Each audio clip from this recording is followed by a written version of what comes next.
Hello everyone, and welcome to my General Hospital YouTube channel. I hope everyone is having a wonderful day. Before we begin, please hit the subscribe button and give this video a thumbs up.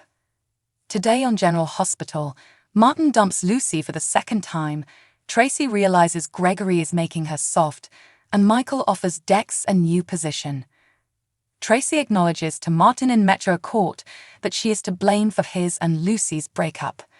Gregory is on the phone with his doctors when he notices Tracy interacting with Martin. Martin informs Tracy that it is none of his concern, but Tracy admits she has been manipulating him into not trusting Lucy and Scott. She confesses that she learned of Lucy and Scott's plot against her, which involved deception. She manipulated them and him, and she is sorry he got caught up in it. Martin is upset, questioning how she could do such a thing.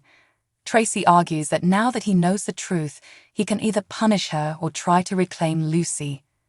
Martin tries calling Lucy, but she doesn't answer. He thinks he's a fool for allowing Tracy to poison their relationship, and she may never forgive him. Tracy says he can wallow or fight for her.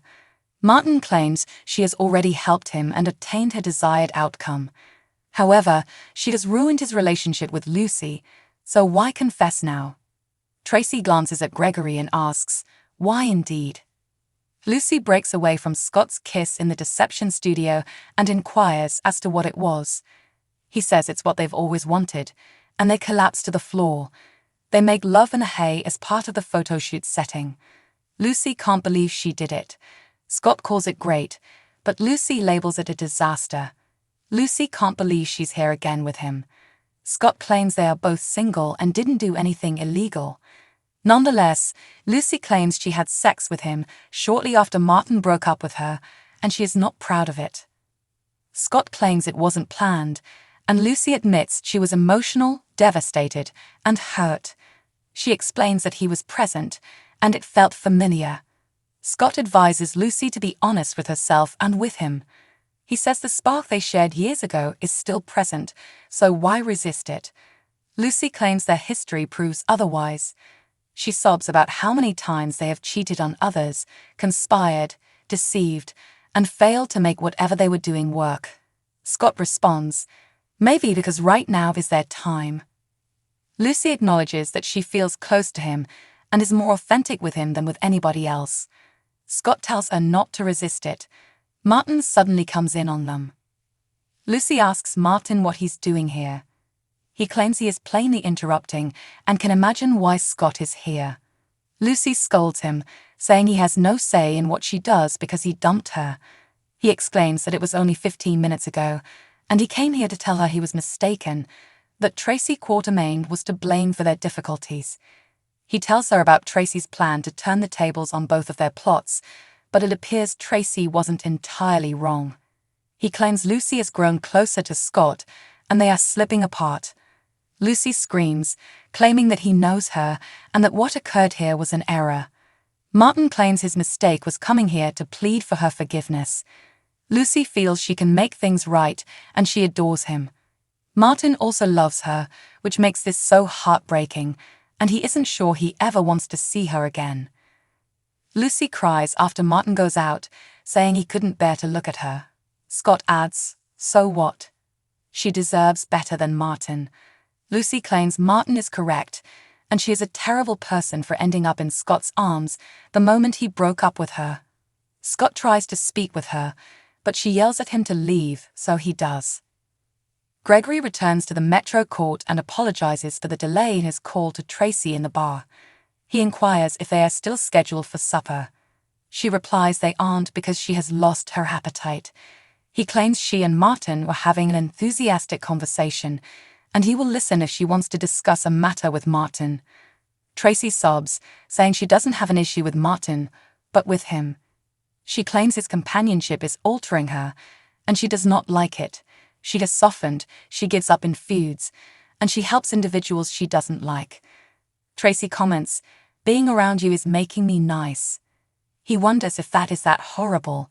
She claims he doesn't have to deal with the repercussions. She quickly regrets her choice of words, but Gregory laughs. He said he hasn't laughed that hard in a long time, and since his diagnosis with ALS, people have been cautious around him. He had no idea he wanted someone to talk to him as if he weren't sick, exactly like she did. Tracy claims she didn't mean it the way she meant it, but he still appreciates having someone treat him like he's normal. When Dex arrives at ELQ, Michael hangs up the phone with Drew. Dex describes what happened on the island, and Michael explains why he wanted him to continue working for Sonny in case things spiral out of hand, as they appear to be.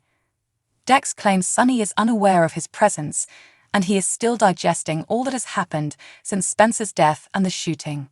Michael wants to visit his father, but he doesn't think he's welcome in his house right now after what happened to Nina. Michael observes that Sonny is angry with him for staying silent about Nina's actions, but he is also angry that he was correct about Nina all along. They return to the shooting and attempt on Sonny's life, and Dex reports that Sonny believes it was done by someone on the inside. Michael believes Dex is in the best position to aid his father right now, since he can investigate from within and discover who it is. Dex notes that if Sonny catches him, he may believe he is the traitor. Michael replies he'll gladly give him extra and transmits money to his account. Dex claims it's not about the money. He only wants to protect Sonny and his family and remain in his good graces. Michael does not believe Sonny would ever find out how Dex got to work for him. Robert is taken aback when he sees Jagger Cates at the police station. John says it's just him now, and they talk about Robin and how she's doing. Robert wonders what pulls him to Port Charles. They enter the interrogation room, and John discloses that he is working on a case involving murder and attempted murder. Now he hears Robert is the DA. Robert claims that is why he is here. Anna has gotten herself detained. John explains that he is the one who arrested her. John informs Robert about Anna and Jordan's intervention, but Robert says he knows Anna and believes she must have a legitimate reason for going to such efforts to examine this case. According to John, Anna and Jordan are aware of something but refuse to reveal it. He complains that Anna is more concerned with defending Sonny Corinthos.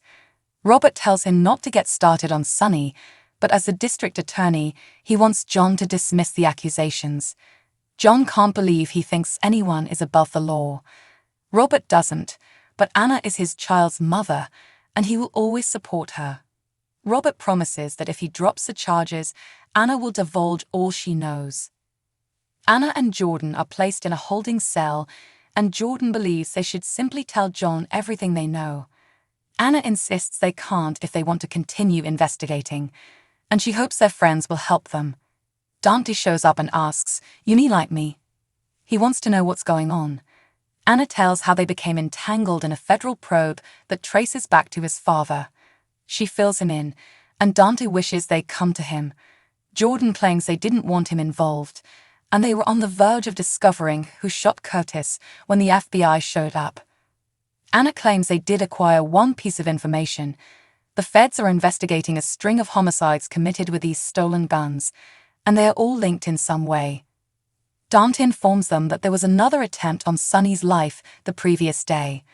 Jordan and Anna request that Dante remove them from the situation since they are better able to assist Sonny. Dante says he will talk to Robert and try to get them released.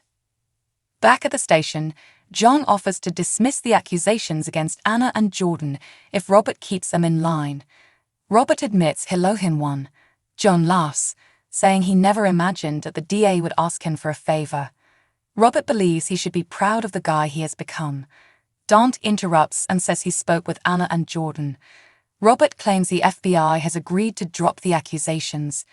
Robert leaves, and Dante meets John. Dante learns he is related to Stone and believes they must have a long history together through his father. Robert goes to meet Anna and Jordan and tells them he convinced Cates to dismiss the accusations in exchange for their ceasing their inquiry. Anna and Jordan reject, and Robert claims they are civilians who cannot do anything even if they arrest this guy. Anna recalls Laura's offer and states that the timing was not right then, but it is now. Anna and Jordan enter the questioning room, where Dante and John are discussing. John assumes she has accepted his terms.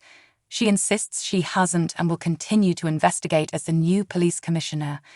John asks, when did she become the commissioner? Anna admits that Laura offered her the position, and she thought about it in her cell before accepting it. Anna explains that if he wants the PCP's assistance, they'll need the FBI's as well. Brick meets with Sonny at his home. Brick offers his assistance, and Sonny says that he needs someone he can trust. Sonny tells him what happened in Puerto Rico, and this person knows how to get around his security system. Brick realizes Sonny believes someone on the inside is the shooter or is working for them. Sonny does. Brick claims he personally vets everyone who works for him. Sonny explains why he needs to question the source. Brick is taken aback and inquires whether Sonny believes he is responsible for this. Sonny calms him down and tells him he has known him for a long time. He didn't think it was him, and he simply wanted to be sure. Sonny says he is doubting everything and everyone, which Brick understands. However, Brick has a confession to make in the spirit of candor. Brick claims he did a favor for Jordan, and having someone owing him in the mayor's office could be advantageous. Sonny agrees, and he suspects that someone he trusts wants him dead. Brick believes Sonny should look at people closest to him, beginning with Gabe, Frank, and Dex. Sonny believes Dex has been loyal, but Brick claims he may have set the wheels in action to make himself appear as the hero and draw even closer to him. Brick believes it is a solid theory because Dex was collaborating with the island's chief of security. Sonny thinks it's conceivable, but Dex isn't familiar with many areas of his firm and would need to learn more elsewhere. Sonny also claims that Dex has gone above and beyond, and he offered him a job that would have linked Dex to him for life.